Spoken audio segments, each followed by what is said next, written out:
Bedtime Stories bareng Ayu. Jangan lupa klik like, share, dan subscribe untuk terus dapat update-update stories dari Ayu. Kali ini kisahnya dari Bu Maya. Namaku Maya. Usiaku 34 tahun. Aku memiliki 4 orang putri dari 3 pria yang berbeda.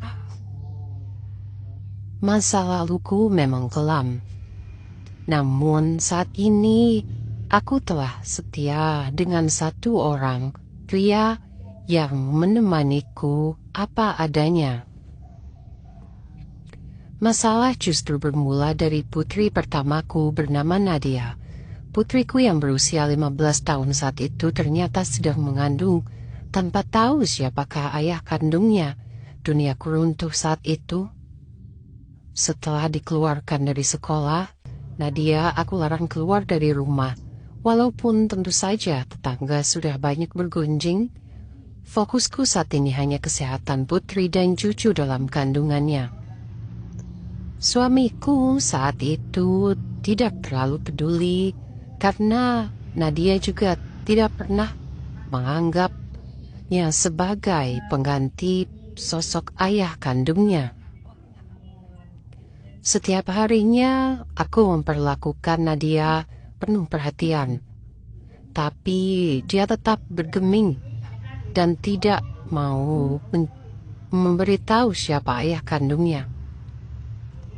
Anehnya, anakku tiba-tiba saja selalu bisa berbelanja online, padahal aku tahu jumlah uang saku yang masih aku berikan padanya. Hingga saat kelahirannya tiba, aku senang mempunyai cucu laki-laki yang tampan dan lucu. Ternyata aku menjadi seorang nenek. Suamiku tetap seperti biasa, acuh tak acuh. Hal yang aku takutkan terjadi. Nadia tak mau merawat anaknya. Dia justru ingin pergi keluar dari dan sibuk merawat diri dan pergi berbelanja. Aku semakin sibuk mengurus anak dan cucuku. Akhirnya aku mulai mencurigai Nadia.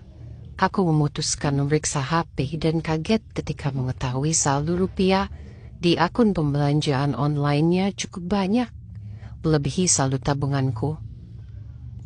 Tapi akun sosial media lainnya tidak bisa aku periksa.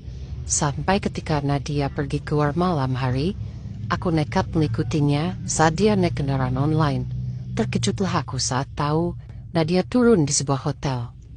Saat itu aku menunggu di lobi hotel dengan alasan menunggu seseorang. Berjam-jam kemudian Nadia tampak keluar. Ia terkejut saat tahu aku sudah duduk menunggu di lobi. Aku bawa Nadia pergi dari hotel saat itu. Sampai di rumah aku paksa dia berbicara terus terang dengan ancaman akan aku kembalikan kepada ayah kandungnya. Akhirnya Nadia memberikan HP-nya untuk aku periksa. Saat itu aku sangat kalut dan tak berani. Awalnya aku berharap semua yang aku takutkan itu tidak nyata. Tapi ternyata hal itu benar. Nadia selama ini menjual diri sejak 2 tahun yang lalu, saat ia juga masih sekolah. Aku menangis di pelukan suamiku. Ia menenangkanku dan saat itu ia juga marah besar pada Nadia. Suamiku merasa bersalah karena merasa tidak mencukupi kebutuhan keluarga kami, hingga membuat Nadia salah jalan. Yang aku herankan, Nadia sama sekali tidak tampak menyesal. Ia merasa mudah mencari uang dengan menjual diri dan berkata bahwa itu hal yang ia lakukan sama dengan apa yang pernah aku lakukan dulu. Betapa sakit hatiku saat itu. Aku memutuskan untuk memasukkan Nadia ke pesantren.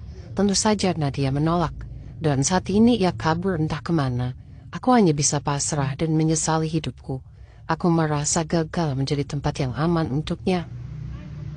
Sekarang, aku berjuang membesarkan anak dan cucuku, dan aku jaga mereka sebaik-baiknya.